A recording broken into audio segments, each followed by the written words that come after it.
আমি তোমার বাপ, বাঘ। মানুষরা তোমায় জাদু করে শুধু চেহারাই বদলায়নি, তোমাকেও বদলে দিয়েছে। না হলে নিজের বাপকেও চিনতে পারছো না। আমার বাপ তো। থাক থাক, কোনো কথা শুনতে চাই না। ভালোয় ভালোয় আমার সাথে চলো। কোথায়? কোথায় আবার? নিজের বাড়িতে। সেখানেই তো যাচ্ছিলাম। না না না, ও বাড়িতে নয়, ও বাড়িতে নয়, জঙ্গলের বাড়িতে। যেখান থেকে যেখান থেকে তুমি পালিয়েছিলে। আমি তো বাড়ি ছেড়ে পালাইনি। আমার তো বিয়ে হয়েছে, তাই। সে তো দেখতেই পাচ্ছি, দেখতেই পাচ্ছি তোমার বিয়ে হয়েছে। তুমি ভুল করছো বাঘ মামা। আমি আহ! নিজের বাবাকে মামা বলতে লজ্জা করে না তোমার? বাবাকে ভুলে গেলে বেমালুম। দেখো তো, দেখো তো আমার গায়ের গন্ধ তোমার কেমন লাগছে।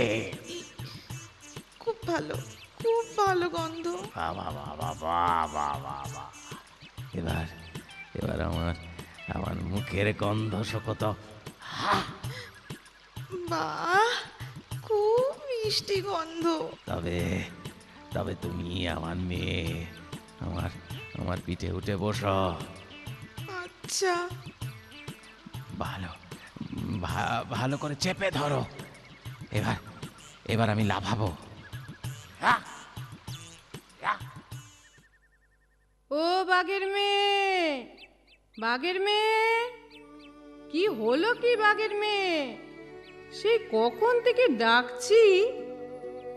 আরে, পুকুর ঘাটে বাসনগুলো পড়ে আছে।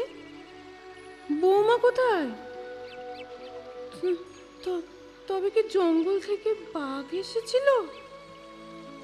সর্বনাশ! খোকাকে আমি কি মুখ দেখাবো? ও আমার অমল রে, ও আমার অমল রে।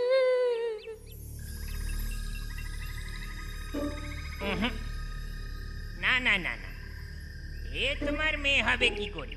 আরে বাবা, এ তো মানুষ। নিজেকে যতই বুদ্ধিমান ভাবো শেয়াল, খেয়াল রেখো তুমি মানুষের থেকে বেশি বুদ্ধি ধরো না। মানুষ যখন বলেছে ও বাঘের মেয়ে, সেটাই ঠিক। একদম ঠিক কথা। কি অদ্ভুত কথা দেখো, আমি মানুষের মতো দেখতে হয়েও বাঁদর থেকে গেলাম, আর একটা বাঘের মেয়ে মানুষ হয়ে গেল। হ্যাঁ,